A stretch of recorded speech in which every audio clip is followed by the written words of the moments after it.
Hello बच्चों, so let's solve this question and question says describe the construction of H2O2 fuel cell and the reaction taking place in it. ठीक है, तो हमको ये बताना है कि इसमें यहाँ पर H2O2 फ्यूल सेल क्या होता है, उसकी कंस्ट्रक्शन क्या होती है, कैसे काम करता है ये, और उसमें कौन कौन सी रिएक्शंस होती हैं। ठीक है, तो चलिए इस क्वेश्चन को देखते हैं और इसको सोल्व करने की कोशिश करते हैं। तो यहाँ पर हमारा जो की कॉन्सेप्ट रहेगा इस क्वेश्चन का, बेसिकली की कॉन्सेप्ट क्या रहेगा, की कॉन्सेप्ट रहेगा ये सेल से रिलेटेड है। ठीक है, सेल से रिलेटेड है और सेल में भी जो हमारे H2O2 फ्यूल सेल एक तरह से ये कैसा सेल है, ये गैल्वेनिक सेल है। कैसा सेल है, ये गैल्वेनिक सेल है। ठीक है, तो सबसे पहले हम इसी को डिस्क्राइब करते हैं कि जो ये हमारे H2O2 फ्यूल सेल होते क्या। तो यहाँ पर अगर मैं बोलूँ कि हमारे पास what is fuel cell, fuel cell actually में ये क्या होते हैं, ये गैल्वेनिक सेल ही होते हैं, गैल्वेनिक सेल ही होते हैं that are galvanic cell that are designed to convert the chemical energy of fuel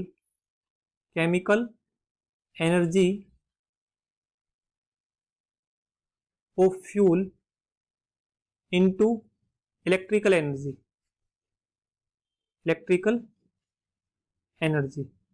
ठीक है, तो ये एक्चुअली में जो हमारे फ्यूल सेल होते हैं ये क्या होते हैं कि जो फ्यूल की केमिकल एनर्जी होती है उसको डायरेक्ट इलेक्ट्रिकल एनर्जी में कन्वर्ट कर देते हैं। ठीक है, अब यहाँ पर हम क्वेश्चन ये उठता है कि फ्यूल क्या लेंगे हम, तो फ्यूल होते हैं हमारे यहाँ पर, फ्यूल होंगे H2O2 फ्यूल सेल है, तो इसका मतलब कि हमारे पास जो फ्यूल की तरह कौन काम करेगा, एक तो हाइड्रोजन होगी, दूसरा कौन सा होगा, ऑक्सीजन होगी। तो अब देखो ये H2O2 फ्यूल दिखता कैसा है, इसकी कंस्ट्रक्शन क्या होगी, तो इसको चलिए देखते हैं। देखो हमारे पास जो ये H2O2 फ्यूल सेल है कुछ इस तरह से दिखता है। ठीक है, यहाँ पर एक तरफ से हमारे पास हाइड्रोजन की इनलेट है, यहाँ से हाइड्रोजन एंटर होती है, और एक तरफ से हमारे पास क्या होती है, ये ऑक्सीजन एंटर होती है, और ये कार्बन के पोरस इलेक्ट्रोड होते हैं, जो हमारा ये एक्वस इलेक्ट्रोलाइट है। ठीक है, यहाँ पर हम लेते हैं ये एक्वस इलेक्ट्रोलाइट NaOH का ले लेते हैं। ठीक है, अब देखो यहाँ पर होता क्या है कि ये कैथोड है, ये कैथोड है, और ये क्या एनोड है।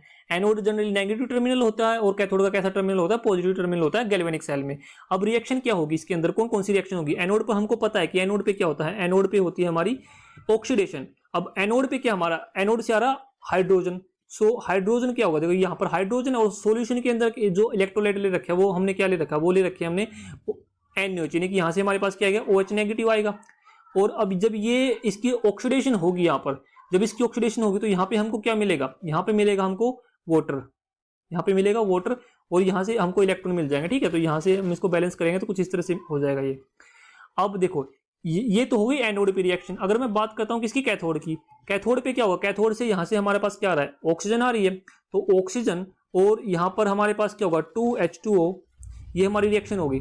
अब इसमें क्या होगा, ये 4 इलेक्ट्रॉन होंगे, ये 4 इलेक्ट्रॉन यहाँ से एक्सेप्ट करेगा ना, क्योंकि कैथोड पे तो रिडक्शन होती है ना। अब इसके बाद यहाँ से हमको क्या मिलेगा, यहाँ से हमको मिलेगा 4OH नेगेटिव आयंस। ठीक है, अब अगर मैं बात करता हूँ किसकी, ओवरऑल रिएक्शन की, if I talk about the overall reaction, the overall reaction will be, और you can say the net reaction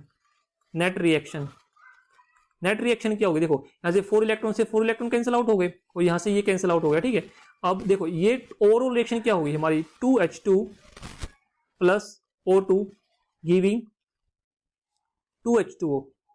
ठीक है, तो ये जो H2O ये लिक्विड है, तो ये ओवरऑल रिएक्शन होगी किसमें, हमारी H2O2 फ्यूल सेल में। तो इसकी जो स्पेशलिटी है, इसकी जो फ्यूल सेल है जनरली अपोलो स्पेस प्रोग्राम में यूज किया गया था। इसकी खास बात क्या है, देखो यहाँ पर हमको जो प्रोडक्ट मिल रहा है वो वाटर मिल रहा है, और ये वाटर एक तरह से यहाँ से हमको पता है कि ये पोल्यूशन नहीं करेगा। तो ये जो अपोलो स्पेस प्रोग्राम में जब इसको यूज किया गया तो इसमें एस्ट्रोनॉट को इस वाटर को कंडेंस करके इसको ड्रिंकिंग पर्पज के लिए भी यूज किया गया। तो यहाँ से हमको क्या मिलती है, साइड में उसके बाद एनर्जी मिली थी, उस एनर्जी को हमने यूज कर लिया था as according to our need. So this is all about the construction of H2O2 fuel cell and what are the reaction taking place in it. These are the reaction, right? So basically fuel cell एक तरह से galvanic cell ही होते हैं जो chemical energy को, जो fuel की जो केमिकल एनर्जी होती है उसको कन्वर्ट कर देते हैं directly into the electrical energy. ठीक है, so I hope this understood very well. Thank you, the best of luck.